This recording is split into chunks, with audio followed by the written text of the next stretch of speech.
ለማመን የሚከብድ አዲስ ነገር እኔም ብቻ ነው የሰማሁት፣ እናንተም ሰምታችኋል። እኔ እንጃ ትክክለኛ ነው ወይስ ሌላ ሴራ ነው? ይሄንን በደንብ እስቲ አሰላስሉት። የምርሽን ነው ብላለች ሩትዬ፣ የምርሽን ነው እውነት። ባለጉዳዮች ሁለቱም ተገናኝቶ እኔ አልፈልግም ከህይወቴ አስወጣኝ ብላለች እህታችን ሄርሜላ። እንግዲህ በዚህ ኬዝ ላይ በጣም አስጨንቀኛለች። የምር ነው የምላችሁ። ሴት ልጅ ነኝ፣ ምን እንደሚሆን አላቅም፣ ወዴት እንደሚመራ አላቅም።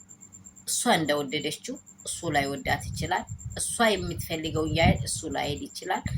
ብዙ ዋጋ ከፍያለሁ ብላ በጣም እሱን ካየች በኋላ በጣም የሆነ ውስጧ ተነክቶ እያለቀሰች ነበረ። ሩትዬ ራሱ አዝናለች። የምር ነው የምላችሁ፣ ያሳዝናል በትክክል። ሴት ልጅ ስትጎዳ ማየት ከባድ ነው። በዚህ ሄርሜላ ተረጋጊ። ያንቺ የሆነው ነገር እግዚአብሔር እጥፍ አድርጎ ይሰጥሻል። የምር ነው የምልሽ የኔ ተረጋጊ። በቃ ሁሉን ነገር እግዚአብሔር ሲሰጥ አልጋ በአልጋ የሆነ ነገር አይደለም።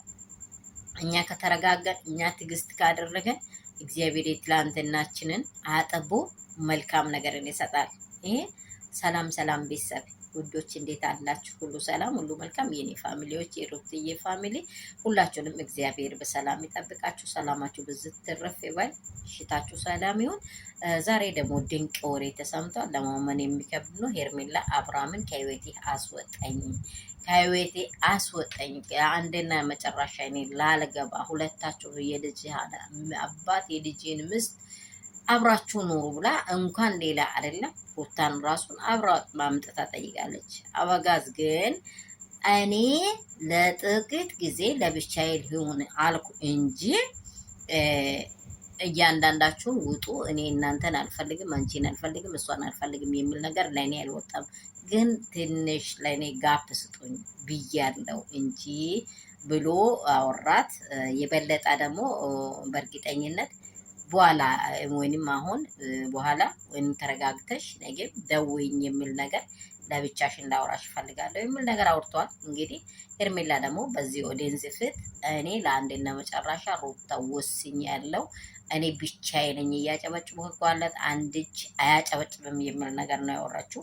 አንድ እጅ አያጨበጭብም ትርጉሙ እሱ ሳይወድ እኔ መውደድ ክብር የለኝም፣ ፍቅር የለኝም፣ የሚሰጠኝ ከልብ አይደለም ብላለች። ድሮስ ይሄ ከልብ ሊሆን አስበሽዋል? ይሄ እኮ ከልብ አያደርግም። መቼም ቢሆን ከልብ አትሆኝም፣ ሙሉ አትሆኝም። አንቺ የሰው ልብ የሰው ትዳር ላይ በፍጹም የሆነ ዘራስ ሰዳብነት ዛሬ አይታችኋል አይደለ? የቡታጅራ ልጆች እየተባሉ በጣም በተለያየ ኬዝ ስማቸው እየተጠራ ነው። ይሄ በጣም ውርደት ነው።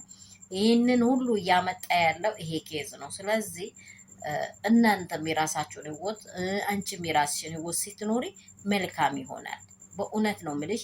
ሩታና አብሮሽ ከታረቁ ሰላም ከሆኑ አንቺ የበለጠ መልካም ስኬት ነው የሚገጥምሽ። የዛሬ መጎታትሽን አትይ። ትጎጃለሽ፣ ታፈቅራለሽ፣ ይታወቃል። በእርግጥ ሴት ልጅ ካፈቀረች እውር ናት። የምር ነው ምላችሁ። ወንድ 7 ልብ አለው ይባላል። ሴት ግን በአንዷ ልብ ነው የምትወደው፣ ሙሉ በሙሏን ነው የምትወደው። በዛን ሰዓት ትጎዳለች። ከዚህ ጉዳት ውጪ ያለው ትዳር ላይ ይኑር።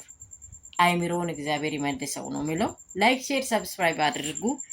የላችሁም ጠፍታችኋል። በሰላም ይሁን። አረ ዩቲዩብ ምንም ነገር የለም። ሰዎች እናንተስ የት ሄዳችኋል?